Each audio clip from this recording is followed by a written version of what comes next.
And here we go. January 8, 2018 college basketball update. Real quick regarding college football, the good news, it was a great game. The bad news, the wrong team won and the wrong conference won. Enormous amount of respect for Saban and the Tide, but I definitely did not want Alabama to win. And what about that freshman quarterback? That was ridiculous. That was something else. So I think I finally have this college basketball season figured out. It will absolutely be the craziest season we've ever seen.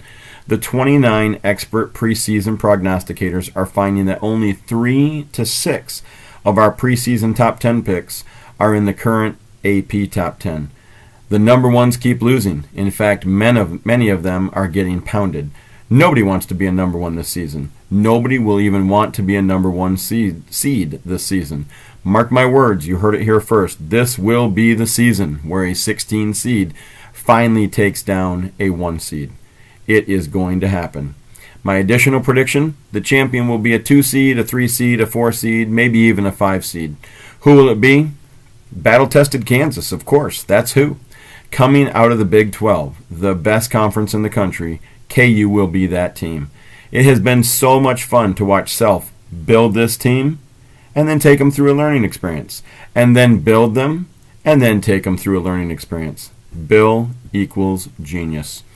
In a week where 11 of the top 25 lost, I would have to say that my picks were reasonably solid, going 7-5. I am now 41-24 overall. UNC disappointed with an 0-2 week. I was expecting them to beat FSU, but I did call the UVA loss. I did not foresee OSU pounding the Spartans, but I certainly enjoyed it. One of the rare, did I say rare? Yes, I did. Rare situations where I can feel good about pulling for the Buckeyes.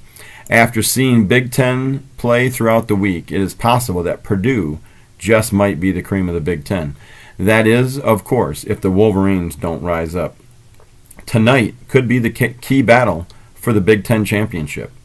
UK continues more of the same inconsistency, beating LSU but then losing in Knoxville. The Sooners held form. I expected them to beat Okie State and then lose in Morgantown. WVU continues to be Stoffy's big pick and is what's leading him to having 6 of 10 in the top 10. I nailed Arizona reverting to their early season form, but I had the wrong team. I said the Utes would take them down. It was actually the Buffs. Miller is using some really odd motivational techniques in Tucson. It might be worth pulling up a few links and seeing what he's saying. Very strange. I was right on with UVA going 2-0. The Cavaliers are soon to be a Final Four participant. The McKinley sleeper pick blessing is in full play. South Carolina last year, Syracuse the year before. Cavaliers going to the Final Four. A&M was shocked by not 1 but 2 crazy three-pointers in the last 17 seconds, leading to a LSU win. The Hall took a little bit of luster off of Hinkle. And finally, did you see what happened in Fort Worth?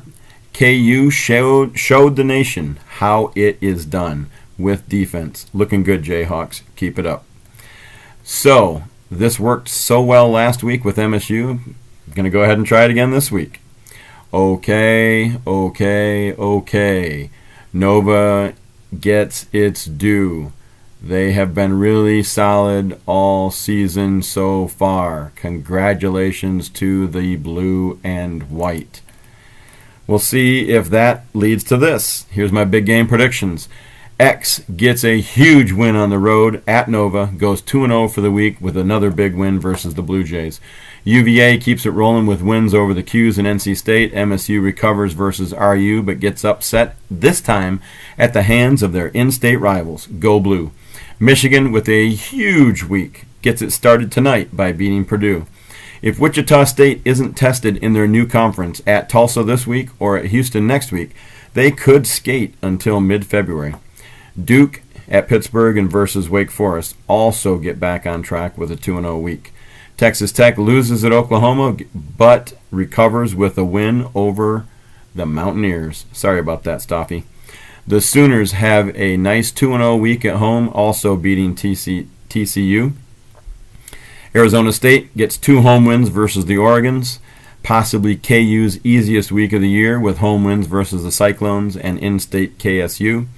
Forgotten Notre Dame going to Georgia Tech and playing North Carolina at home. Florida, also forgotten, playing home against Mississippi State and going to Ole Miss. Both have 2-0 weeks, both coming back in the top 25. Kentucky finally puts together back-to-back wins. Hey, we'll see you next time. Have a great week.